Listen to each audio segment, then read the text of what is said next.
रामपुर गांव में हीरा नाम का एक गरीब किसान रहा करता था। कई दिनों से उसकी फसल अच्छी नहीं हो रही थी। उसके घर में खाने तक को कुछ नहीं था। उसकी एक बकरी थी जिसका नाम प्यारी था। हीरा को अपनी बकरी प्यारी से बहुत लगाव था।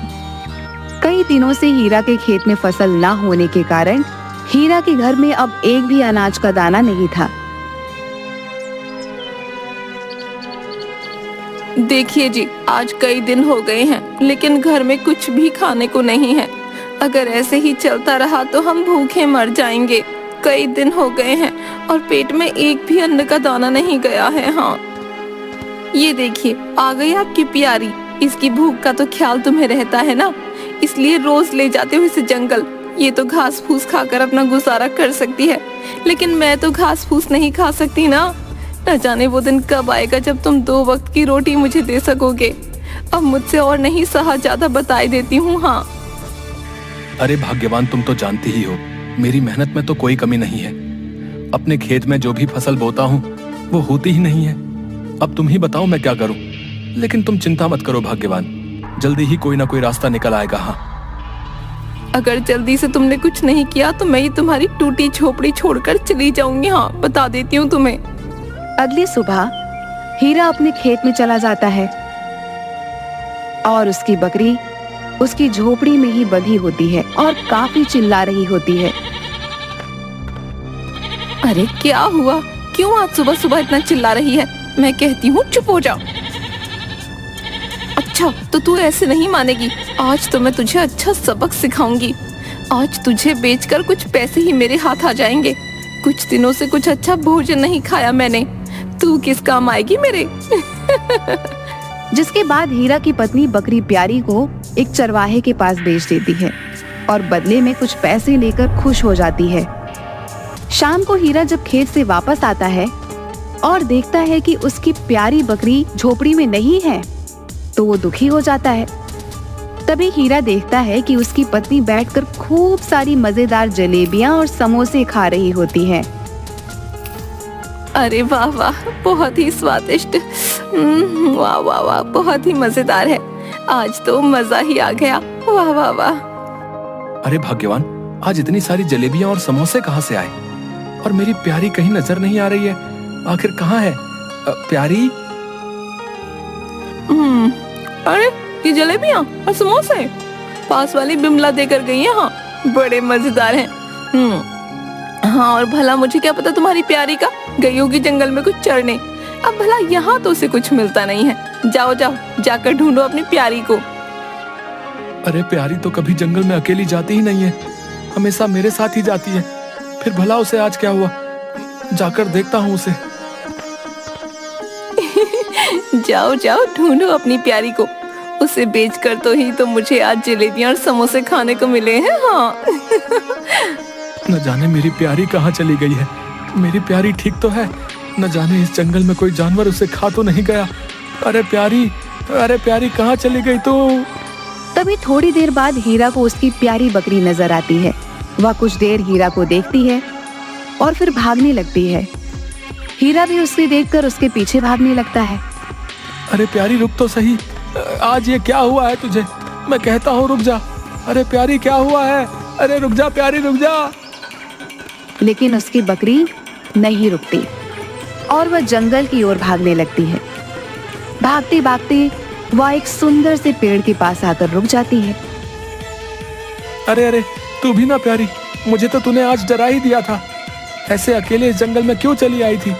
कब से यहाँ ढूंढ रहा हूँ और तू मुझे यहाँ क्यों लेकर आई है प्यारी?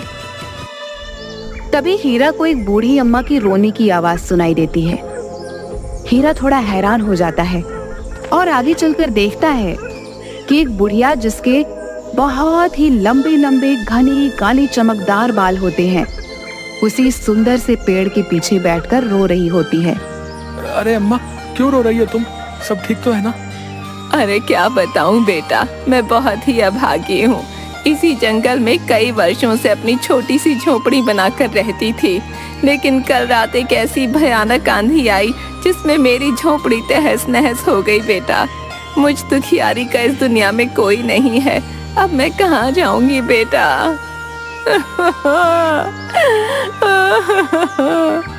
अरे अम्मा, तुम रोती क्यों हो? तुम दुखी मत हो अम्मा। तुम मेरे साथ मेरे घर चलो। मैं बहुत गरीब हूँ। न जाने तुम्हें शायद 2 वक्त की रोटी भी बहुत मुश्किल से मिल पाएगी। अरे वाह बेटा, तू कितना नेक दिल इंसान है। आज से तू ही मेरा बेटा है। मैं बहुत बूढ़ी हो चुकी हूँ। तेरे घर जो मुझे भोजन मिलेगा मैं उसमें ही संतुष्ट हो जाऊंगी। बेटा, मुझे अपने साथ अपने घर ले चल। अच्छा तो ठीक है माँ, तुम मेरे घर में मेरी माँ बनकर ही रहना। मुझे बहुत खुशी होगी।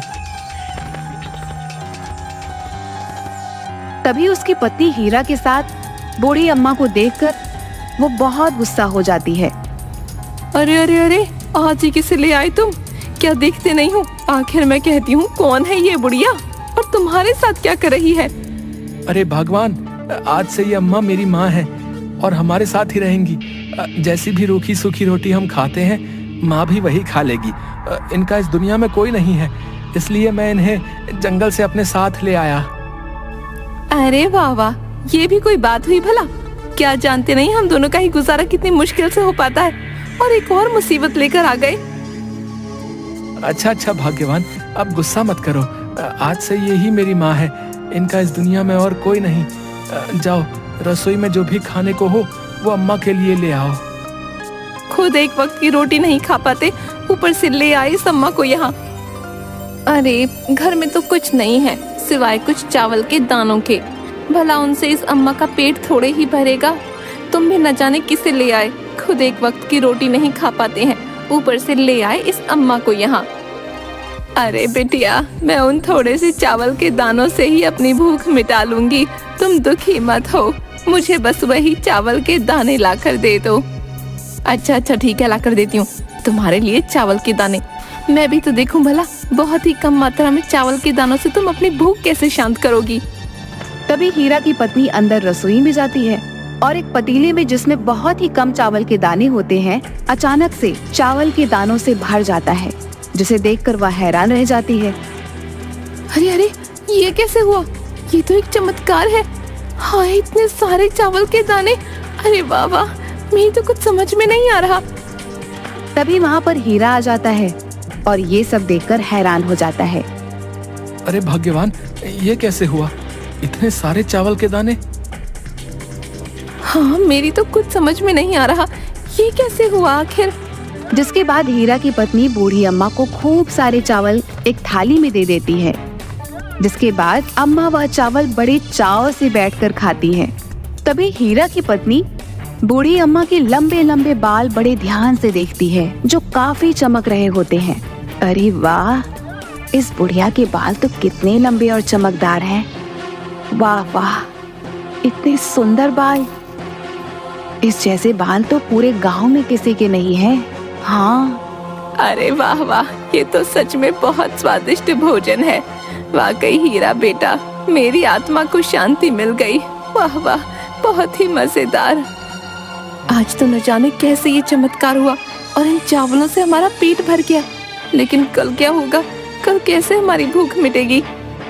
तभी बूढ़ी अम्मा अपनी पलकी झपकाती हुई मुस्कुराती हैं। थोड़ी देर बाद जब हीरा और उसकी पत्नी सो रहे होते हैं, तभी बूढ़ी अम्मा रसोई में जाती हैं और हीरा की पत्नी भी चुपके से उठकर बूढ़ी अम्मा के पीछे पीछे जाती है। तभी बूढ़ी अम्मा के बाल अचानक से और लंबे हो जाते हैं और बूढ़ी अम्मा अपनी आंखों की तेज रोशनी से रसोई में रखे खाली डिब्बों में खूब सारा आटा, चावल, दाल सब कुछ डिब्बों में भर देती है। अरे अरे, ये क्या? ये चालाक बुढ़िया तो कोई साधारण बुढ़िया नहीं है, ये तो जादुई है। इसके बाल अचानक से इतने घने कैसे हो गए? कहीं ये जादुई चुड़ैल तो नहीं जिसके बाल लंबे होते हैं? हाय, न जाने ये मेरी झोपड़ी में किस इरादे से आई है, पता तो लगाना ही पड़ेगा। हाँ। तभी थोड़ी देर बाद बहुत तेज बारिश होने लगती है, जिसकी वजह से हीरा की झोपड़ी से पानी टपकने लगता है। हीरा और उसकी पत्नी ये देखकर घबरा जाते हैं। अरे अरे, ये क्या? इस बारिश को भी अभी आना था। अब हम क्या करेंगे? हमारी टूटी झोपड़ी में से बरसात का पानी टपक रहा है। हाय हाय, अब हम क्या करेंगे जी? मेरी तो कुछ समझ नहीं आ रहा। क्या करेंगे? इस बरसात के टपकते पानी में ही हमें रात बितानी होगी। इस बरसात को भी अभी आना था। हाय हाय। अगली सुबह हीरा जब उठता है तो ये देखकर हैरान हो जाता है कि उसकी टूटी झोपड़ी के सामने बहुत सारी ईंटें लगी हुई हैं। अरे भाग्यवान, जल्दी आओ, ये देखो हमारी झोपड़ी के सामने आखिर इतनी सारी ईंटें आई कहाँ से? मुझे तो कुछ समझ में नहीं आ रहा है। अरे अरे, मुझे तो लगता है ये भगवान का चमत्कार है। उन्होंने हमारी सुन ली जी। इन ईंटों से तुम अपनी टूटी फूटी झोपड़ी को एक पक्के घर में बदल दो। हाँ बस, और मुझसे रहा नहीं जाता इस टूटी झोपड़ी में। अरे हाँ हीरा बेटा, लगता है ये भगवान की ही मर्जी है। तू इन ईंटों से अपनी टूटी झोपड़ी को पक्का कर ले। जिसके बाद हीरा खुशी से सिर हिलाता हुआ उन ईंटों से अपना घर बनाने लगता है और देखते ही देखते बहुत सुंदर सा घर बन जाता है। अरे वाह वाह, हमारा कितना सुंदर घर बनकर तैयार हो गया जी। देखिए तो, ये देखने में कितना सुंदर लग रहा है। अरे वाह वाह। हाँ भाग्यवान, तुम बिल्कुल सही बोल रही हो। हमारा घर देखो तो सही, कितना सुंदर है। हाँ बेटा, देख रही हूँ। हीरा बेटा, तेरा घर तो बहुत सुंदर है। वाह वाह, सब ऊपर वाले की मर्जी है बेटा। उसके खेल निराले हैं बेटा। जिसके बाद बूढ़ी अम्मा हंसने लगती हैं। मुझे तो लगता है ये जादू भी इस जादुई चुड़ैल बुढ़िया का ही है। अब मुझे जल्दी कुछ करना होगा। हाँ, कहीं ऐसा ना हो कि हम दोनों को खा जाए। नहीं नहीं, मुझे जल्दी ही इस जादुई चुड़ैल का पता लगाना ही होगा। आधी रात को जब बूढ़ी अम्मा सो रही होती है, तभी चुपके से हीरा की पत्नी अपने हाथ में एक बड़ी सी कैंची लेकर सोती हुई बूढ़ी अम्मा के पास जाती है। अब आएगा मजा। अब देखती हूँ इस जादुई चुड़ैल के लंबे घने बालों में कोई जादू है। मैं इसके ये बाल ही काट दूंगी। हाँ फिर देखती हूँ कैसे दिखाती है अपना जादू। और उस बूढ़ी अम्मा की सारी बाल काट देती है। जिसके बाद हीरा की पत्नी वहाँ से चली जाती है और तभी बूढ़ी अम्मा की आँख खुलती है और वो शीशे में अपने बाल को देखकर जोर जोर से हंसने लगती हैं। अरे ये पगली भी ना बहुत ही नासमझ है। अभी जानती नहीं है मुझे। मैं कोई साधारण बुढ़िया नहीं हूँ। तभी बुढ़िया की जादुई शक्ति से उसके बाल फिर से लंबे हो जाते हैं। अगली सुबह जब हीरा की पत्नी बूढ़ी अम्मा को छुप कर देखती है तो हैरान रह जाती है। अरे अरे अरे, ये क्या? इस जादुई चुड़ैल बुढ़िया के बाल फिर से आ गए। हाय, ये क्या हो रहा है? मेरे तो कुछ समझ नहीं आ रहा। ये तो कोई बड़ी मायावी चुड़ैल लगती है। इसका तो मुझे पता ही लगाना पड़ेगा। तभी आधी रात को बूढ़ी अम्मा सो रही होती है और हीरा की पत्नी छुपकर उसे देख रही होती है। तभी अचानक से बूढ़ी अम्मा अपनी आंखें खोलती हैं और बाहर जंगल की ओर जाने लगती हैं। हीरा की पत्नी भी बूढ़ी अम्मा के पीछे पीछे जाने लगती है और तभी वह देखती है कि बूढ़ी अम्मा जंगल में तालाब के पास जाती है और अचानक से उस तालाब के पास जाकर एक बहुत सुंदर स्त्री बन जाती हैं, जो बहुत सारे जेवर पहने होती है। और तभी तालाब में एक छवि आती है जो दिखने में बहुत ही भयानक होती है। प्रणाम रानी परी। अब आपका समय धरती लोक पर थोड़ा ही शेष बचता है। आप एक जादुई नगरी से हैं और परियों की रानी भी। जादुई नगरी को आपका इंतजार है। मैं जानती हूँ, अब मेरा मनुष्यों के बीच एक साधारण मनुष्य बनकर रहने का समय समाप्त होने को है। लेकिन जितना भी समय बचता है मैं अपने बेटे हीरा के साथ बिताना चाहूंगी। हीरा बहुत ईमानदार और नेक दिल इंसान है। मैं बहुत जल्दी ही जादुई नगरी वापस आ जाऊंगी। जी रानी परी, जो आपकी इच्छा। अब मैं चलती हूँ। जिसके बाद छवि वहाँ से गायब हो जाती है। तभी हीरा की पत्नी जो छुपकर देख रही होती है। अरे अरे, इसका मतलब ये बुढ़िया जादुई चुड़ैल नहीं बल्कि जादुई नगरी की परियों की रानी है। अरे वाह वाह, कितने अच्छे भाग्य हमारे। अब मुझे समझ आ गया, मैं इन परियों की रानी को ऐसे नहीं जाने दूंगी। थोड़ी देर बाद हीरा की पत्नी अपने घर आती है और हीरा को सारी बात बताती है। अरे मालती, तुम ये क्या बोल रही हो? क्या सच में माँ कोई जादुई नगरी की रानी परी है? मुझे तो यकीन ही नहीं हो रहा है। अरे हाँ हाँ, बिल्कुल सच बोल रही हूँ। मैंने सब अपनी आंखों से देखा है। वो परियों की रानी परी है। हाँ, देखो अम्मा, अब मुझे पता चल गया है, तुम कोई साधारण अम्मा नहीं हो, बल्कि एक जादुई नगरी की रानी परी हो। बूढ़ी अम्मा हैरान हो जाती है। इतना सुनते ही बूढ़ी अम्मा फिर से वही सुंदर रानी परी का रूप धारण कर लेती है। हीरा यह सुनकर बहुत हैरान होता है। अरे माँ, मुझे तो यकीन नहीं हो रहा है, ये मैं क्या देख रहा हूँ? तुमने अचानक से अपना रूप कैसे बदल लिया? ये सच है हीरा बेटा, मैं जादुई नगरी से परियों की रानी परी हूँ, जो इस धरती पर कुछ दिन मनुष्यों के बीच रहने आई थी और एक ऐसी जगह ढूंढ रही थी जहाँ पर मैं कुछ दिन रह पाऊँ। उस दिन जब मैंने तुम्हें जंगल में अपनी बकरी के लिए रोते देखा, तो मुझे यह अनुभूति हो गई थी कि तुम्हारा हृदय बहुत कोमल और नेक है। इसलिए मैंने सोचा कि मैं तुम्हारे साथ ही अपने कुछ दिन धरती लोक पर बिताऊं। तुम जिस बकरी के पीछे मेरे पास आए थे, वो तुम्हारी बकरी नहीं थी। तुम्हारी पत्नी ने तो तुम्हारी बकरी को एक चरवाहे को बेच दिया था। जिस प्यारी से तुम उस दिन जंगल में मिले और अपने साथ लाए, वो मेरी माया थी। मैं तुम्हें दुखी नहीं देखना चाहती थी बेटा। तुम एक नेक दिल इंसान हो, जिसके साथ मैं कुछ दिन इस धरती लोक पर रह सकती थी।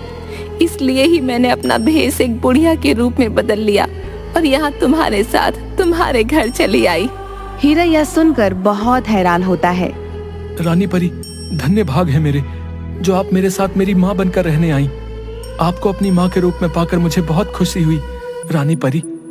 देखो रानी परी, तुम तो जानती ही हो, तुमने इतने दिन हमारे साथ बिताए हैं, तो मैं तुमसे कुछ मांगना चाहती हूँ। तुम जादुई नगरी से हो, मेरे पति ने तुम्हें अपनी माँ समझा है, इसलिए तुम्हें मेरी इच्छा पूरी करनी होगी। हाँ, आखिर क्या इच्छा है तुम्हारी?